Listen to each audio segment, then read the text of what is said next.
listening to the Agent Survival Guide podcast, a podcast for today's insurance agents. Informing, educating, empowering, improving the way you do business in an industry that's anything but static. In today's episode, when CMS announced changes for the 2025 plan year, that included new rules for dual-eligible special needs plans, or D-SNPs for short. We've got the breakdown of these changes and how they'll affect you and your clients. Changes to Medicare in 2025 affect dual-eligible special needs plans, written by Isabel Vitale. The Centers for Medicare and Medicaid Services Medicare Final Rule 2025 included several changes affecting Medicare plans, agents, and enrollees. In addition to agent compensation changes for Medicare Advantage, there were several new and revised rules that will alter the dual-eligible special needs plan landscape. Keep these new CMS rules in mind as you're helping clients find coverage, especially those who are dual eligibles. We'll do our best to shed some clarity on the changes and break them down into more digestible pieces. So, what are the CMS 2025 Final Rule D-SNP changes? Generally speaking, with the upcoming changes, CMS aims to better integrate Medicaid and Medicare services for dually eligible individuals, improving care coordination, accessibility, and affordability for enrollees. The ideal situation for both CMS and dual-eligible enrollees is for beneficiaries to obtain Medicare and Medicaid benefits from either the same plan or organization, two plans under the same parent organization, or an entity sharing the same parent organization. When Medicare and Medicaid benefits are obtained through the same plan or organization, we refer to this as a fully integrated D-SNP. When the benefits are obtained through either two plans under the same parent organization or an entity sharing the same parent organization, those plans are considered a highly integrated D-SNP. This exclusively aligned enrollment makes the most sense logistically, and it also decreases costs and improves outcomes for enrollees. Let's look at a timeline of when the Centers for Medicare and Medicaid Services, or CMS as we call them, plans to implement D-SNP changes from the 2025 final rule. In 2025, Medicare will lower the D-SNP lookalike threshold by 70%. There will be a new monthly D-SNP Integrated Care Special Enrollment Period, or SEP. This replaces the quarterly D-SNP SEP from previous years. Additionally, in 2025, Medicare Advantage organizations, or MAOs, are prohibited from offering additional lookalike contracts. Moving on to 2026, Medicare will lower the D-SNP lookalike threshold by 60%, and there will be limits on D-SNP PPO out-of-network cost sharing. In 2027, D-SNP enrollment will be limited to individuals in an affiliated Medicaid Managed Care Organization, or MMCO for short. MA organizations can only offer one D-SNP in a service area with an MMCO. In this round of legislation, there were no changes for 2028 and 2029, other than the possibility of a further lowering of that D-SNP lookalike threshold. But again, nothing set in stone just yet.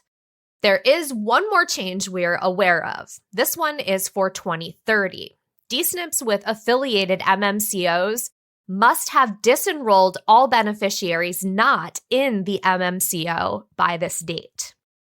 So let's dig into the specifics of these D-SNP changes outlined in the 2025 Medicare Final Rule. First, a little note: if you're unsure of some of the terminology used in this episode, or you're not familiar with this type of Medicare Advantage plan, check out the post Beginner's Guide to D-SNPs on the Ritter blog. We will have that linked in the episode notes for you. Now, getting into enrollment limits for D-SNPs with affiliated Medicaid plans. Starting in 2027, CMS will limit enrollment into certain D-SNP plans to individuals also enrolled in or in the process of enrolling in an affiliated MMCO. As a hypothetical example, if Sally is a dual eligible who wants to enroll in ABC Health's D-SNP, she will need to be already enrolled or in the process of enrolling in ABC Health's affiliated MMCO. She could not enroll in ABC Health's D-SNP if she was enrolled in XYZ Health's Medicaid plan. Sometimes D-SNP carriers, especially smaller regional ones, don't have an affiliated MMCO. Just note that CMS will not limit D-SNP enrollments for these plan sponsors at the federal level. However, states may choose to limit D-SNP enrollments through their state Medicaid agency contracts. To further enforce care and benefit coordination, CMS is requiring that by 2030, D-SNPs with an affiliated MMCO will have to disenroll any dually eligible individuals who are not already enrolled in the MMCO. Going back to our example, let's say Sally was already enrolled in ABC Health's D-SNP, but getting her Medicaid coverage from XYZ Health.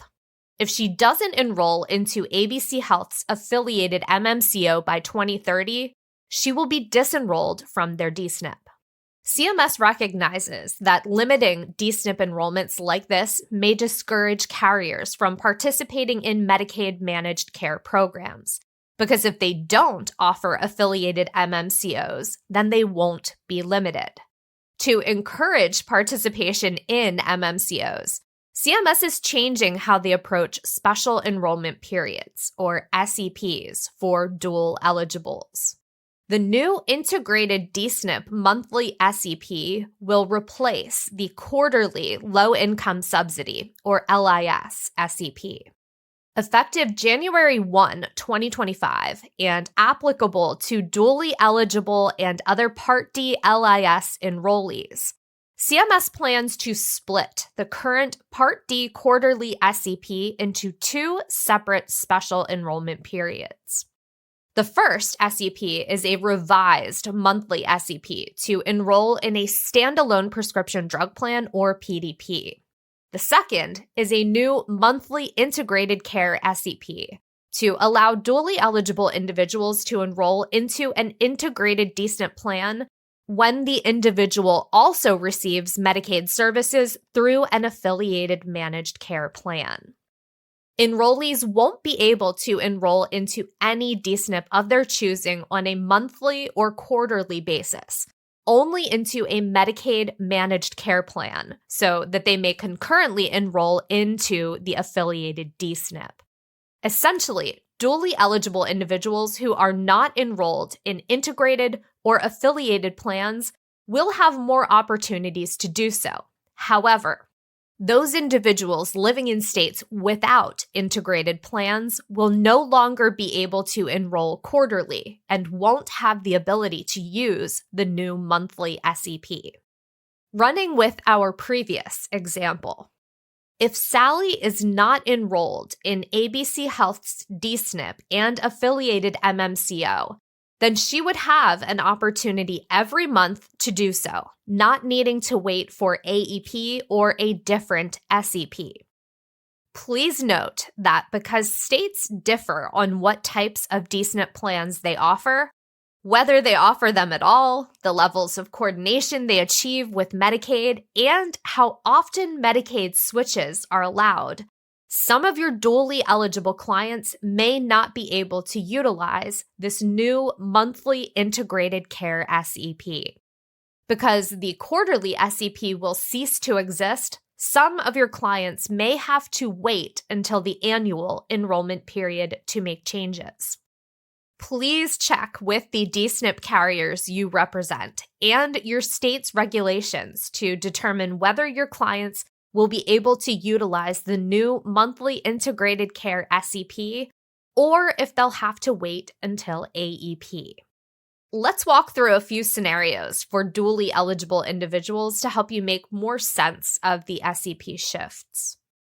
Under the current rules of the quarterly dual LIS SEP, dual eligibles are permitted to elect any Medicare Advantage plan during their initial coverage election period, the annual election period, or they can switch between any plans during the Medicare Advantage open enrollment period.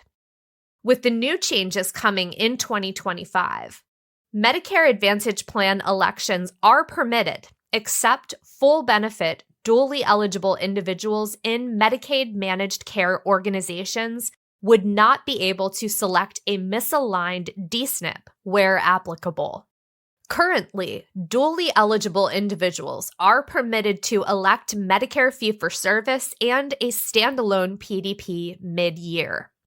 With the current quarterly dual LIS SEP, this type of change is permitted once per quarter, except in the last quarter.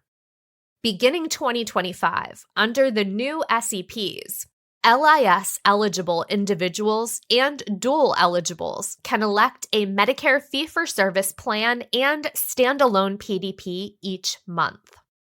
Dual eligibles can currently elect an integrated D-SNP as eligible mid-year.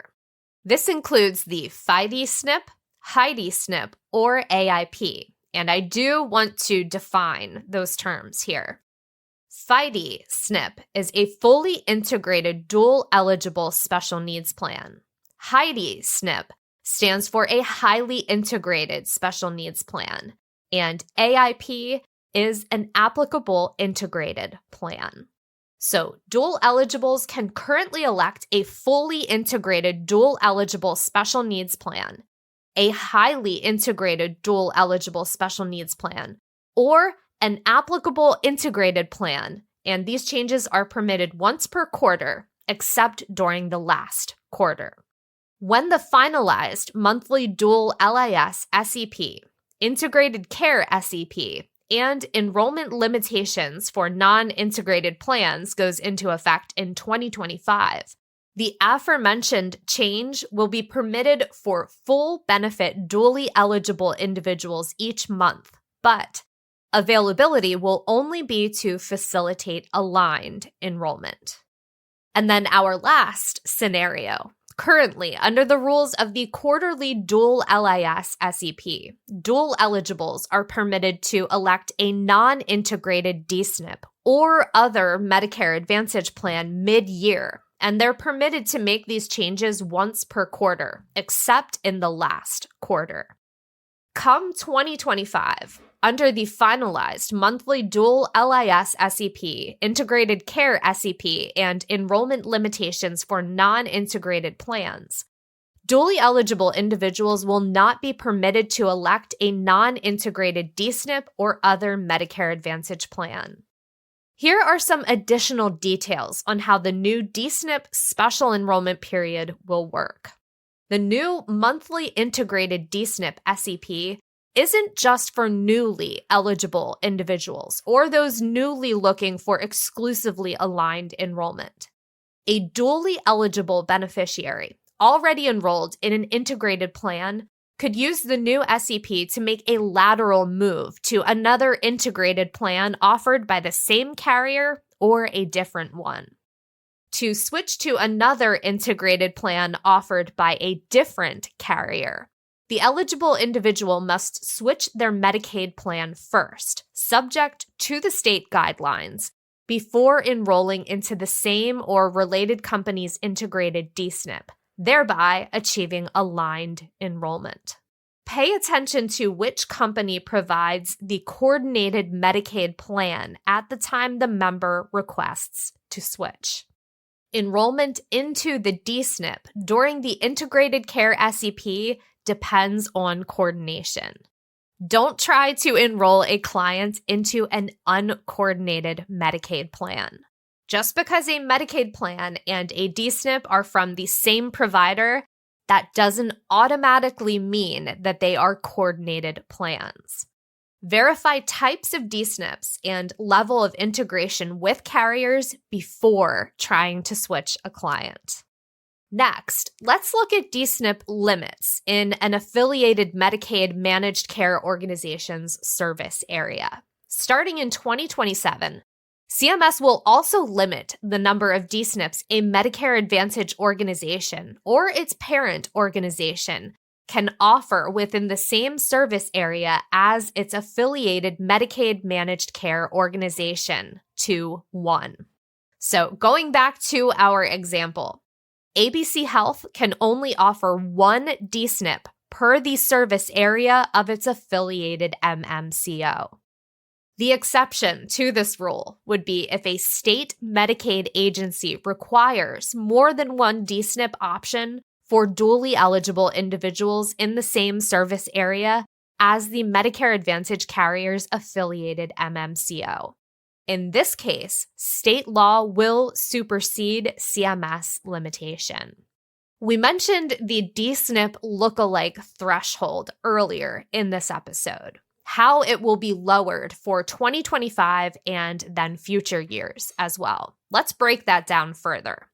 According to KFF, just under 30% of dual eligibles are enrolled in a D-SNP. So what kind of plans are the other 70% enrolled in? Many of them are in what we call lookalikes. You might hear them referred to as a D-SNP lookalike, an MA lookalike, or a mirror plan. All of these terms refer to Medicare Advantage plans that market to and have a majority of dual eligible plan members, but do not offer coordinated care and wraparound services of true D-SNPs, nor do they adhere to federal and state D-SNP contracting requirements. CMS is working to increase the percentage of dual eligibles enrolled in integrated D-SNPs and phase out lookalike plans. Therefore, they are lowering the threshold for lookalike MA plans. Right now, the threshold for lookalike plans is 80%, which means 80% or less of their enrollees can be dually eligible. To further promote integrated care and benefits, CMS will lower the lookalike threshold to 70% for plan year 2025 and to 60% for plan year 2026, and then possibly more into the future. CMS is also prohibiting MAOs from offering additional lookalike plan contracts as of January 1st, 2025, providing options for these carriers to transition their lookalike plan members to a different in-house Medicare Advantage plan, either a true D-SNP or a regular Medicare Advantage plan with a $0 premium. Expect your dually eligible clients in lookalike plans to receive notice from their carriers this fall with information about the plan transition. Another change we briefly mentioned earlier, the limit on D-SNP PPO out-of-network cost sharing. Finally, starting in 2026, CMS will limit the amount that PPO D-SNPs can charge dually eligible enrollees for out-of-network care, specifically pertaining to certain Part A and B benefits. This means the Medicare Advantage carrier will absorb more of the cost and reduce cost shifting to Medicaid. We expect to see more specific guidance from CMS on this rule leading up to 2026. That leads us to this question. What does the 2025 CMS final rule mean for dual eligibles?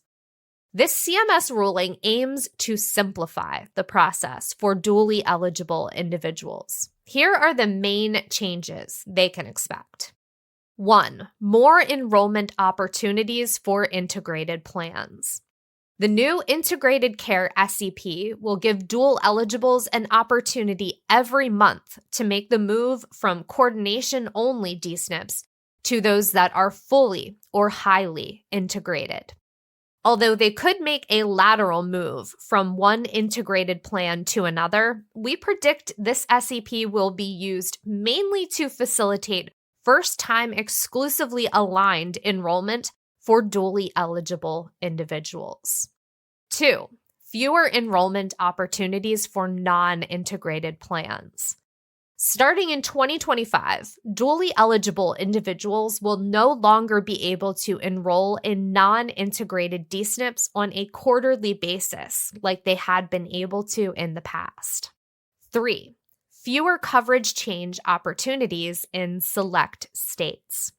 If the state doesn't have integrated plans or doesn't allow Medicaid switching monthly, then your dually eligible clients will have fewer opportunities to enroll into D-SNPs.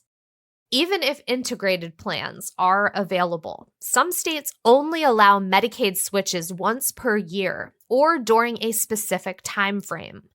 Therefore, the monthly integrated care SEP would be irrelevant because enrollment must be exclusively aligned. This SEP necessitates a Medicaid switch. 4, fewer D-SNPs from parent organizations.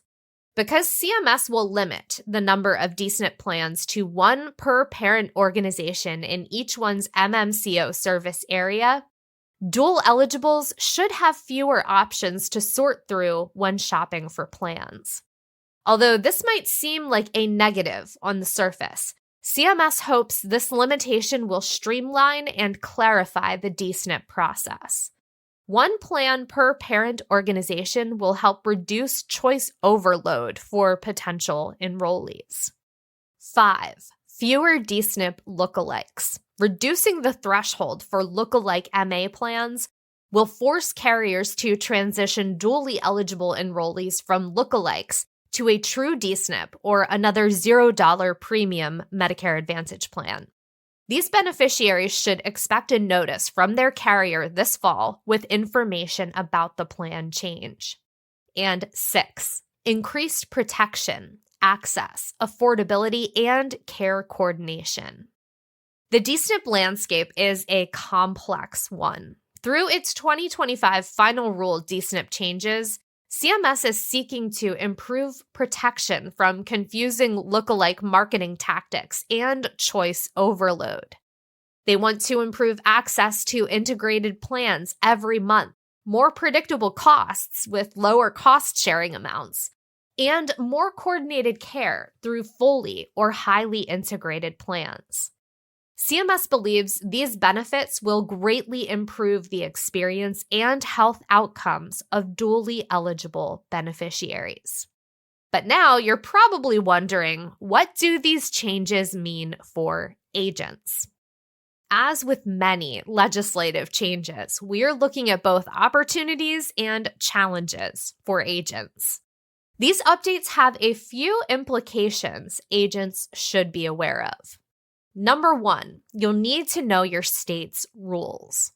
With all the changes, especially those around the new monthly special enrollment period, familiarize yourself with your state's Medicaid and D-SNP rules. If you're licensed in several states, this is even more imperative.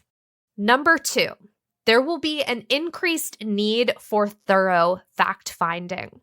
Since these changes only pertain to dually eligible individuals, it will be increasingly important to make sure that you fact-find thoroughly and appropriately to know which enrollment timeline your client can follow and get them into a suitable plan.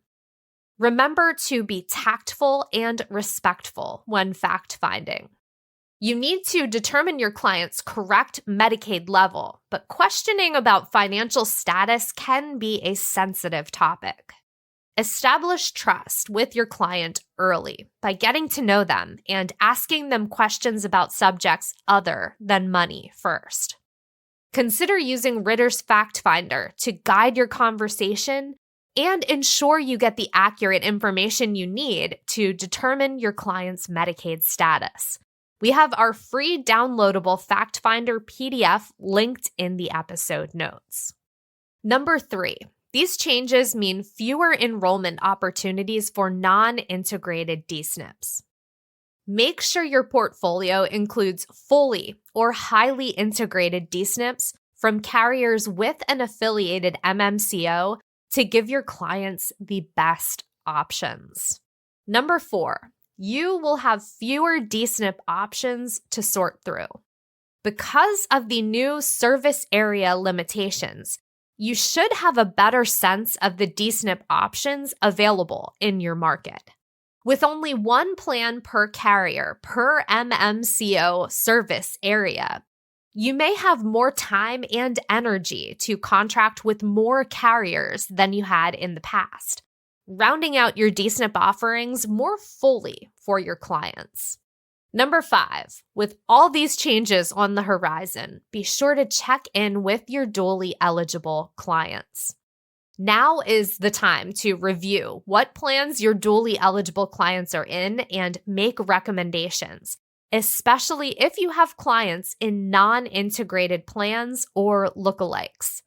Provide those in lookalikes with a heads up that their coverage might change due to the new regulations. Consider scheduling appointments with those in non-integrated plans to look over integrated options and explain the changes. And finally, consider your timing.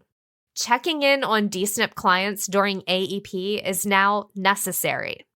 While agents may have pushed off a check-in with D-SNP clients to outside of the AEP in the past, this is no longer going to cut it. Now, agents may need to service more D-SNP clients during AEP, especially if those dual eligibles don't have the ability to use the new monthly integrated care SEP due to the plan availability in their area or state Medicaid rules. There are lots of changes in the Medicare industry this year, including Part D redesign updates and Ritter's transition to Plan Enroll, but we are here to help you every step of the way. With CMS working to simplify D-SNPs and improve health outcomes, now is a fantastic time to consider selling D-SNPs if you don't already. We expect to see big increases in the number of dually eligible individuals enrolled in integrated plans over the next few years due to these changes. And of course, we will keep you updated on any more developments, so be sure you are following along with our show. A couple of quick resource shout-outs before we end today. If you want to learn more about D-SNPs, the Ritter blog has several posts on the topic, including the Beginner's Guide to D-SNPs. Additionally, here at Ritter Insurance Marketing, get your portfolio reviewed for free. You don't even have to be registered with us. Have your portfolio looked at and chat with one of our knowledgeable sales specialists. But if you are looking for an FMO, we would love to work with you. You can learn more about registering with us for free and all the technology and resources that unlocks, like Integrity's Plan Enroll, live trainings, sales support, and so much more. The links to learn more about all of those resources can be found in the episode notes. Thank you so much for listening. We will see you next episode. The Agent Survival Guide podcast is a production of Ritter Insurance Marketing, an Integrity company. This episode was written by Isabel Vitale. Script adaptation by Tina Lamoureux. Recording and production by me, Sarah Ruppel. Podcast design by Urban Rivera. Artwork by Vivian Zhao. Rate and review our show on Apple or Spotify.